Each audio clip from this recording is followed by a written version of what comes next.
आ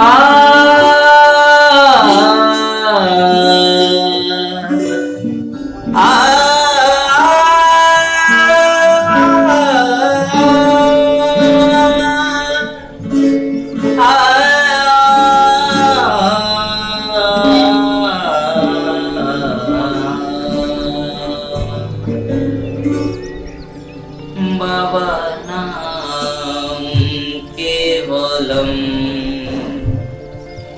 बाबा नाम केवलम बाबा नाम केवलम बाबा नाम केवलम बाबा नाम केवलम बाबा नाम केवलम बाबा नाम केवलम बाबा नाम केवलम बाबा नाम केवलम बाबा नाम केवलम बाबा नाम केवलम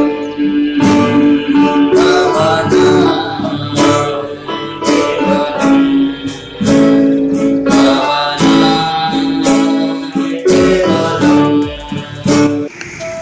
कीर्तन संबंधरे भक्ति शास्त्र रे जो श्लोकटी प्राय उद्धृत होइथाए ताहा हेउछि ना अहम तिष्ठामि वैकुंठे योगिनां हृदयेन च मद्भक्ता जत्र गायन्ते तत्र तिष्ठामि नारद। एठारे नारायण कहउछन्ति से केउठारे रुहन्ति एवं केउठारे रुहन्ति नाही। नारायण हेउछन्ति एक सर्वानुस्यूत सत्ता।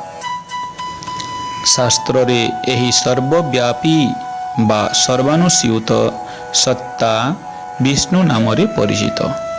विस्तारः सर्वभूतस्य विष्णुर्विश्वमिदं जगत्। ना अहम तिष्ठामि वैकुंठे अर्थात मु वैकुंठ रे रुहे नाही।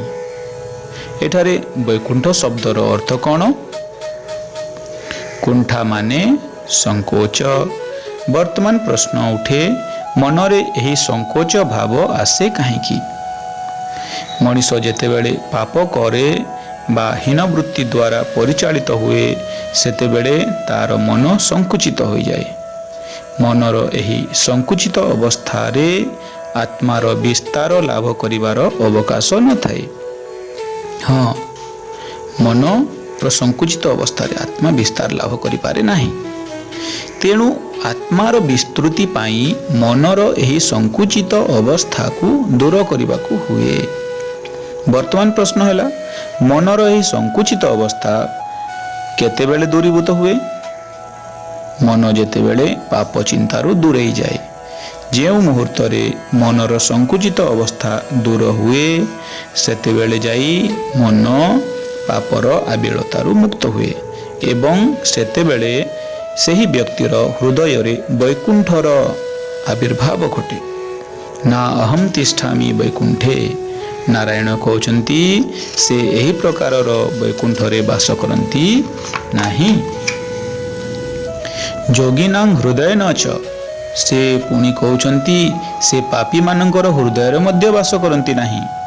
तेबे प्रश्न उठे जदि से योगी मानक हृदय रे वास करन्ति नाही तेबे से केउठी वास करन्ति? कथाटा जेतेबेले नारायण कहउछन्ति सेतेबेले आमकु ए कथा मानिबाकु हेबो। योगर द्वितीय व्याख्या हैला योग चित्त वृत्ति निरोधः।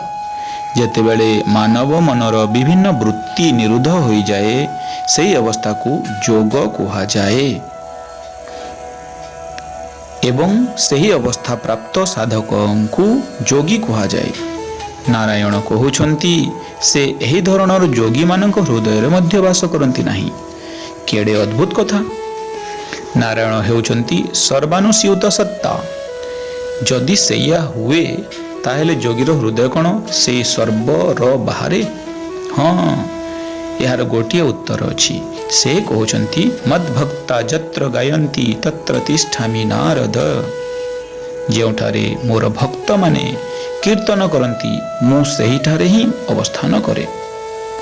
ନାରଦ ମୁଁ ମୋର ଭାବକେନ୍ଦ୍ରକୁ କର୍ମକେନ୍ଦ୍ରକୁ ସେହି ସ୍ଥାନକୁ ସ୍ଥାନାନ୍ତରିତ କରିଥାଏ। ଏଠାରେ ନାରଦ ଶବ୍ଦର ଅର୍ଥ କ'ଣ? ନାର ଶବ୍ଦର ତିନୋଟି ଅର୍ଥ। ପ୍ରଥମ ଅର୍ଥ ହେଲା ନୀର ବା ଜଳ। ଦ୍ୱିତୀୟ ଅର୍ଥ ହେଲା ପରମା ପ୍ରକୃତି ସୁପ୍ରିମ୍ କ୍ରିଏଟିଭ୍ ପ୍ରିନ୍ସିପଲ। ତୃତୀୟ ଅର୍ଥ ହେଲା ଭକ୍ତି ଡିଭୋସନ। ନାର ଯୋଗ ଦ ସମାନ ନାରଦ। ମୂଳ ଧାତୁ ଦା ଯୋଗ ଡ଼ ପ୍ରତ୍ୟୟରୁ ଦ ଶବ୍ଦଟି ଆସିଛି। ଦ ମାନେ ଯିଏ ଦିଏ ବା ଯିଏ ଦିଅନ୍ତି, ଗିଭର। ତେବେ ନାରଦ ଶବ୍ଦର ଅର୍ଥ ହେଲା ଯିଏ ନାର, ଅର୍ଥାତ୍ ଭକ୍ତି ଦାନ କରନ୍ତି ବା ଭକ୍ତି ବିତରଣ କରନ୍ତି। ନାରାୟଣ ନାରଦଙ୍କୁ କହୁଛନ୍ତି, ହେ ନାରଦ ମୁଁ ମୋର କେନ୍ଦ୍ରକୁ ସେହି ସ୍ଥାନକୁ ସ୍ଥାନାନ୍ତରିତ କରେ ଯେଉଁଠାରେ ମୋର ଭକ୍ତମାନେ ମୋର ନାମ ନିଅନ୍ତି, ମୋର ଗୁଣ କୀର୍ତ୍ତନ କରନ୍ତି। ତାହା କାହିଁକି କରେ? ତାର ଉତ୍ତରରେ କହିବି ଯେ ଭକ୍ତର ହୃଦୟରେ ଉଚ୍ଛ୍ୱାସ ଓ ଆବେଗ ଥାଏ। ସେହି ଉଚ୍ଛ୍ୱାସ ଓ ଆବେଗ ମାଧ୍ୟମରେ ମୁଁ ବିଶ୍ୱରେ ଆଧ୍ୟାତ୍ମିକ ତରଙ୍ଗ ଧାରା ଉତ୍ସାରିତ କରିଥାଏ। ସାରା ବିଶ୍ୱରେ ଏହି ତରଙ୍ଗ ଧାରା ଉତ୍ସାରିତ ସେଇଠାରୁ ହିଁ ନାରାୟଣ କରିଥାନ୍ତି।